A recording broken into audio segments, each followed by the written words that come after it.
Corona virus को लेकर भारत में स्थिति पिछले काफी समय से काबू में नजर आ रही है। स्वास्थ्य मंत्रालय के आंकड़ों के मुताबिक देश में पिछले 24 घंटों में 18,000 से ज्यादा कोरोना के नए मामले रिकॉर्ड किए गए। वहीं देश में इस वक्त सक्रिय कोविड मामलों की संख्या करीब 1,19,000 है। देश में 1 लाख से ज्यादा एक्टिव कोविड केस होने के बावजूद कोरोना की वजह से अस्पताल में भर्ती होने वाले मरीजों की संख्या में बढ़ोतरी नहीं देखी जा रही है। राजधानी दिल्ली में मंगलवार को 615 कोविड के नए मामले रिकॉर्ड किए गए, लेकिन दिल्ली के अस्पतालों में कोविड की वजह से भर्ती होने वाले मरीजों की संख्या स्थिर बनी हुई है।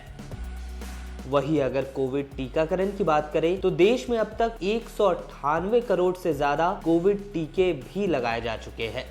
विशेषज्ञों के मुताबिक बड़े स्तर पर हुए कोविड टीकाकरण अभियान के कारण ही कोविड संक्रमितों में गंभीर रूप से बीमार होने के मामलों में कमी देखी गई है। लेकिन हाल में भारत समेत अन्य देशों में कोरोना वायरस के ओमिक्रॉन वेरिएंट के एक नए सब वेरिएंट BA.2.75 का पता चला है। WHO महानिदेशक ने इस बारे में प्रेस कॉन्फ्रेंस करते हुए कहा कि पिछले 2 सप्ताह में दुनिया भर के कोविड-19 के आंकड़ों में करीब 30% का इजाफा हुआ है। WHO के 6 उप क्षेत्रों में से 4 में पिछले सप्ताह मामलों में वृद्धि देखी गई है। यूरोप और अमेरिका में BA.4 और BA.5 के मामले हैं, तो वहीं भारत जैसे देशों में BA.2.75 नामक एक नए सब वेरिएंट का भी पता चला है। इस पर हम लगातार नजर बनाए हुए हैं। ओमिक्रॉन के सब वेरिएंट BA.2.75 का पता लगने पर WHO की मुख्य वैज्ञानिक सौम्या स्वामीनाथन ने ट्विटर पर पोस्ट किए एक वीडियो में कहा कि यह सब वेरिएंट पहली बार भारत में सामने आया। उसके बाद 10 अन्य देशों में भी इसकी मौजूदगी का पता चला। स्वामीनाथन के मुताबिक इस सब वेरिएंट के बारे में ज्यादा जानकारी जुटाने के लिए अभी और इंतजार करना होगा। WHO इसे ट्रैक कर रहा है और विश्व स्वास्थ्य संगठन का तकनीकी सलाहकार समूह SARS-CoV-2 वायरस इवोल्यूशन लगातार दुनिया भर के डेटा के अध्ययन में जुटा हुआ है।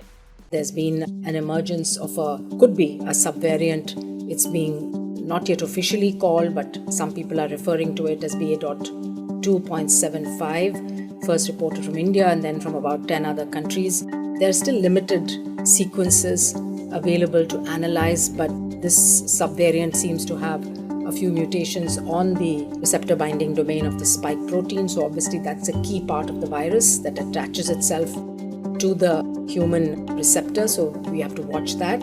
It's still too early to know if this subvariant has properties of additional immune evasion or indeed of being more clinically severe. We don't know that. So we have to wait and see, and of course we are tracking it, and the WHO committee, the TAG-VE, is constantly looking at the data from around the world, and at any time if there is an emergence of a virus that looks very different from a previous one, enough to be called a separate variant of concern, then the committee will do that. Covid के मामलों को लेकर भारत की अगर बात करें तो देश में 5 राज्य ऐसे हैं जहां सबसे ज्यादा मामले सामने आ रहे हैं। इनमें केरल, महाराष्ट्र, तमिलनाडु, पश्चिम बंगाल और कर्नाटक शामिल है।